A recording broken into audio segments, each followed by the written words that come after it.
everyone. For this session, just a disclaimer that um, the type of creative professionals that we'll discuss is not the only way. So this section of this session aims to give you an insight on what you can do. Pero of course, you can always do your own thing then if you parang hindi ito yung hindi ito yung paraan lang. Pero ito yung mga ilang paraan at ilang daan na pwedeng yung tahakin pag pumasok kayo dito sa creative industry. So, magsimula tayo sa mga katanungan na to. Yung mga nanonood, are you students aspiring to create solutions to persistent communication issues? Yan. Comment lang kayo, me, kung kayo yan. Yan. Are you a tenured professional in another industry but would like to enter the creative field? Yan, pwede anytime pumasok dito sa creative industry. Have you been in the creative industry for more than 5 years or 10 years? Ayan. And then, do you like sharing your process to enable innovation and improvement sa ating design industry? So, yan. Comment lang kayo dyan. Yan. Next slide, please. So now, we define the entry or mid-level roles if you are a student, a fresh graduate, or you've started in the creative field 1 to 4 years ago. And if you're an entry to mid-level roles, it's a very good start for you. Kasi dito lahat tayo nagsimula. Kahit ako, I was also once a beginner. And for you, if you are watching this, feel free to ask your questions. We'll have question and answer portion later. Kasi we really want to help you take your first steps. So yan. Next slide, please. Yan. So, you will be considered a senior creative naman if you are a highly skilled multitasker already and you're a magnificent mediator. You use your expertise to guide and make sure your team members work together like a well-oiled machine. Manage the creative process from concept to completion. Know the ins and outs of design, digital media, advertising, and marketing. And you can translate marketing objectives into clear creative strategies. Also, if you can also oversee client pitches and proposals. So, senior creatives really need to have great communication skills. Yan. And then next slide, please. So, the next type of creative that we can become is to become a creative educator. So, creative educators fosters creativity and engage learner in the curriculum. So they focus on effective ideas and strategies, and they ensure that the things that they teach are lessons and processes that are applicable in their learners' lives. Yan. Next slide, please. So creative educators believe in continuous learning and are willing to immerse themselves in an endless learning journey themselves. So we never stop learning. Yeah, they know that learning is a two-way street, and as much as the students can learn from them, creative educators know that they can also learn from their students.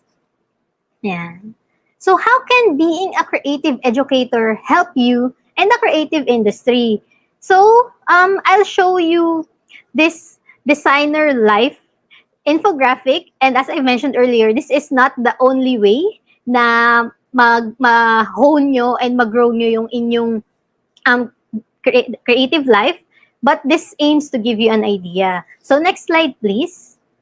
So of course, first, we all begin as a beginner. Yan. So mga baby pa tayo, mga bata, this is when we first open Photoshop or any design tool and we discover the magic of creating visual solutions.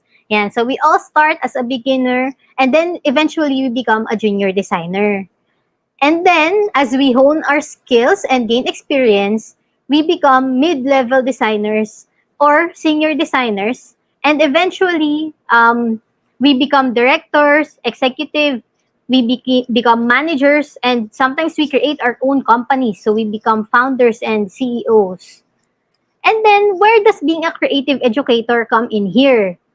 So creative educators are people who give back. So you don't need to be in any specific roles here as long as you are willing to share what you know, to share best practices to those who are willing to learn. So yan. So as you can see, parang kahit mid-level ka pa lang, even if you're director na, even if you're a beginner, yung tip na nakuha ko when I was attending talks before was that you can use your social media to actually like share what you're learning with your followers, and then you can all learn together. So that's the essence of being a creative educator, when you really just want to share your knowledge and passion. So yeah, next slide please. So here is a profile of some of the people in the creative industry. So we have the young professionals. So if you've noticed here, instead of putting age, I've put in years of years in the industry, because I believe that anyone can enter the creative industry as long as they're very passionate about it. So hindi siya sa age, as long as you're really willing to learn and take the first steps. So yan. When you're in the industry for 0 to 5 years, usually you'll get the position of a young professional. And usually a day in the life of a young professional is that you'll be very busy in the office, you'll be working long days, and you'll really have to be organized and be disciplined, and to really absorb what you can learn from your team members, your team leaders, and even from your clients. So you'll eventually familiarize yourself with a set of tools for the trade. And then as you yourself earn experience, you start training the other newcomers there. And then we have the managers. So it's either you'll become a project manager or operations manager or any other kind of manager. Usually they'll be 5 to 10 years in the industry. So one sample of a manager is being a manager in a small, medium enterprise business, or in business process outsourcing companies or creative process outsourcing companies like Straight Arrow. So a day in their life is that you'll be very busy managing work. You'll be pitching to new potential clients, and you'll have to ensure that your projects, so existing projects and new projects, will have a clear timeline and be on track. So that's it for the managers and operations managers. And then another type of creative is we have the vice president for marketing and business development.